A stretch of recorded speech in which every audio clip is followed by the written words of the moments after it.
Music. One of humanity's oldest forms of artistic expression, existing all the way back since the Paleolithic era, where our ancestors were still playing in survival mode and humping rocks or something. I don't know, I wasn't really there at the time. Anyway, music has existed for pretty much as long as anyone can remember, and it comes in just as many shapes and forms as any other kind of art. Rock. Look at me, I'm not looking for a favor. Rap. Johnny brings me, still Johnny don't see anything. Dubstep. Justin Bieber. And all other kinds of genres too. I put my pants on one nipple at a time. I couldn't tell you the first thing about most of them because I don't really listen to pop genre music. But what I can tell you about is a bit of an unheard gem of a musical genre, nerdcore music. I'ma lay it out like A means it ain't getting hasty. A means everybody make peace. B means everybody make peace. 'Cause it's over. Take us back 3 years ago, when little old me was slightly less of a weeb than I am now, and infinitely less popular online. I used to get nerdcore songs in my recommended videos, and I'd always just think, oh god, that's so cringe. Because to be honest, hearing someone singing about a video game character or an anime character was just kind of cringe to me. But you know what?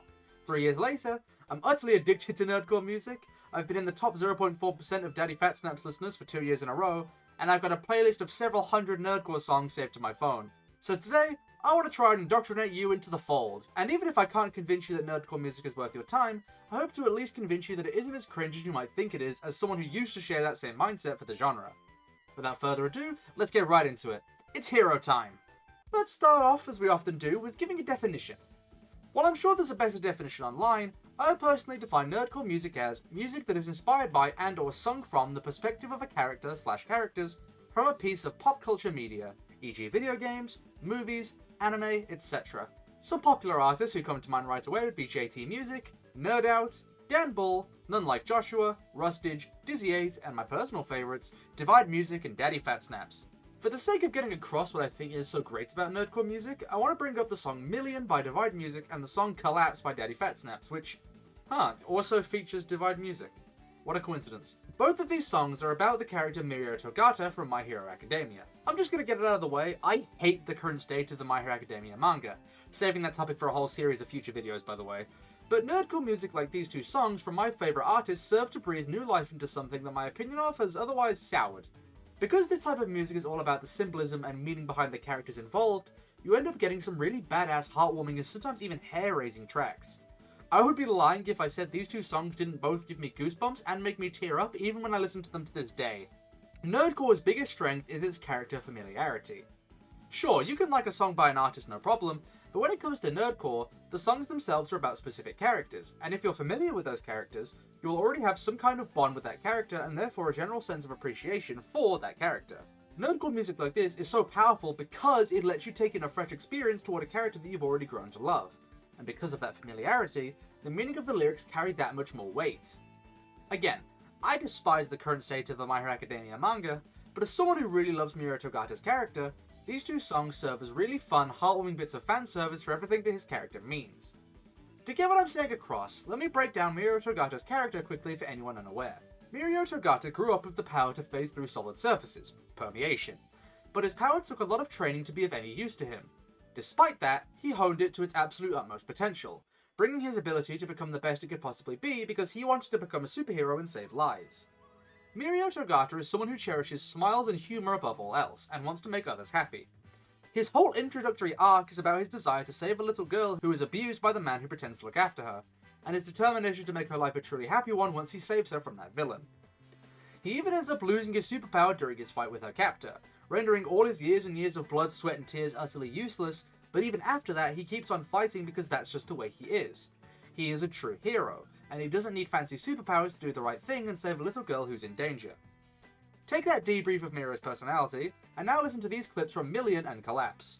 I will go to the ends with a smile. I promise I won't get down. I got a million ways I will hold you safe in my arms. I promise I won't get burned. You're one in a million. When I was a child, I learned to hold strength, 'cause the quirk I was born with came with more weight. Had to train so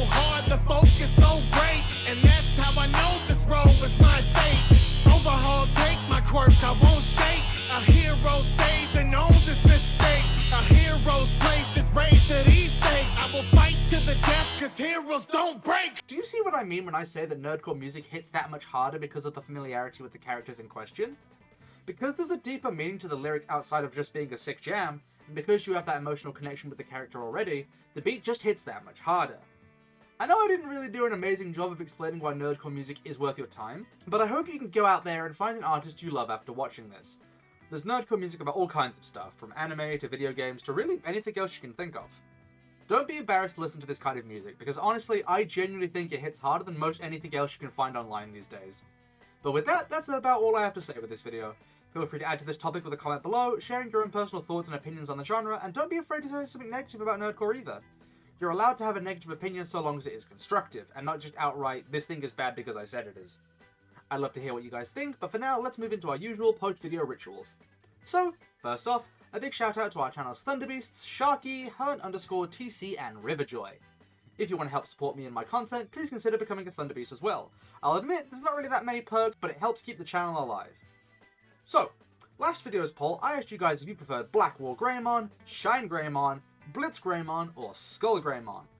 With 2.3k total votes, 44% of you said Black War Greymon, 19% of you said Shine Greymon, 15% of you said Blitz Greymon, and 22% of you said Skull Greymon, which I'll admit I was not expecting. Personally, my favourite is Shine Greymon. Digimon Data Squad was my first introduction to Digimon. I love sun-themed stuff, if you couldn't tell already. I think his voice is just super duper cool, and on top of that, his burst mode is just plain awesome, so Shine Greymon was an easy win for me. Now, let's shout out everybody who quickly guessed that my favourite was Shine Greymon. So, big shout out to Robex Holic Foxy Fan 8552, Gappy1704, Andrews Chaoson, Danny the Toaster, and Fantasy of Tora, all of whom have guessed correctly several times previously in the past, so well done guys, clearly all of you know me well. Congratulations on guessing which one was my favourite. Now for this video's poll, I'm going to be asking you guys which design of blocks is your favourite. Do you prefer Canon blocks, Kuro the Artist's 5YL blocks design, or my blocks design, Brick Fist, drawn by Yoriko? Also, seeing as you can't really comment guessing which one of these is my favourite, seeing as my favourite is obviously my own design, this time I'm going to be asking you guys to guess which series' overall alien roster I like the most. Do you think I like the aliens introduced in Classic, Alien Force, Ultimate Alien, or Omniverse the most? Leave your guesses below, and with that, I'll see you all next time. Adios, fellow heroes.